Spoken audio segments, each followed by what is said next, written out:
Many, many years ago, in the 19th century, the Confederate South had just fallen to the North during the Civil War in the United States. And on April 7th of that year, John Wilkes Booth, he was a white supremacist, a pro-slavery guy. He said to a friend of his, Samuel Knapp Chase, he said, "I was as close to the president on Inauguration Day that I could have killed him. He was as close to me as I am to you right now." 4 days later, on April 11th, Lincoln came out of the White House. John Wilkes Booth was there in the audience listening. And Lincoln made a suggestion that the black man might eventually be able to vote. And at that event, he looked at his friend David Harold and he said, "By God, that's it.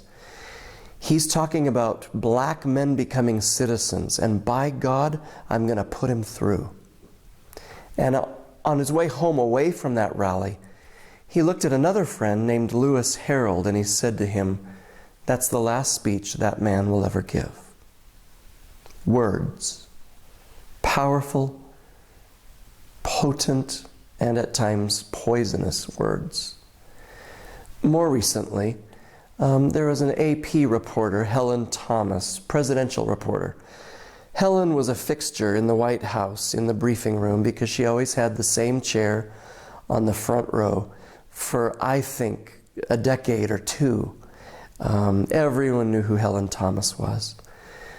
And she was in her 80s, almost 90, and had had a very storied career. But in an impromptu interview on camera, she was asked about the opposition that Israel was getting from some terrorists. And she made an offhanded comment, and she said, "The Jews should just go home." And the man doing the interview said, "Well, where is home?" And she said, "Well, it's not Palestine. That's not their home. They just need to go back to wherever they came from, Poland, Russia, the US, wherever." Well, unfortunately, it was the wrong thing to say. And her career immediately ended and she abruptly retired over a few words. Words can build up and bring life, or words can destroy. In the scripture, Jesus said in Matthew 12 that, quote, "Out of the overflow of the heart, the mouth speaks. The good man brings good things out of the good stored up in him, and the evil man brings evil things out of the evil stored up in him." A few chapters later in Matthew 15, verse 18, Jesus goes on to say that, quote, "The things that come out of one's mouth come from his heart, and that these are the things that make him unclean."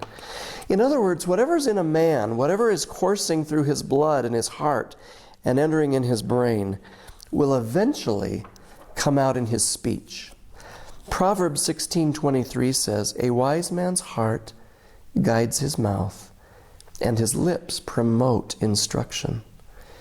And Proverbs 27:19 says, "As water reflects a face, so a man's heart reflects the man."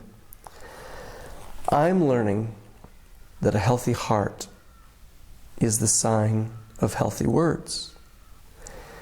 And healthy words are the sign of a healthy heart. Our tongues are a tough thing to control, the book of James says.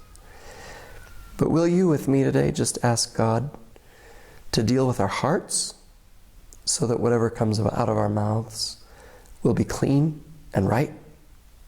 God bless you. Thank you for watching Soul Steps today. We appreciate it. Please remember to visit our website at soulsteps.org. There you'll find opportunities to ask for prayer. There's a list of volunteer needs that we have so you can help us grow and develop our team and this work. And it'll show you opportunities for giving financially as you're able. We appreciate your support in every way.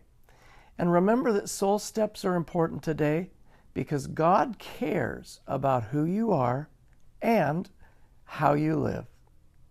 God bless you.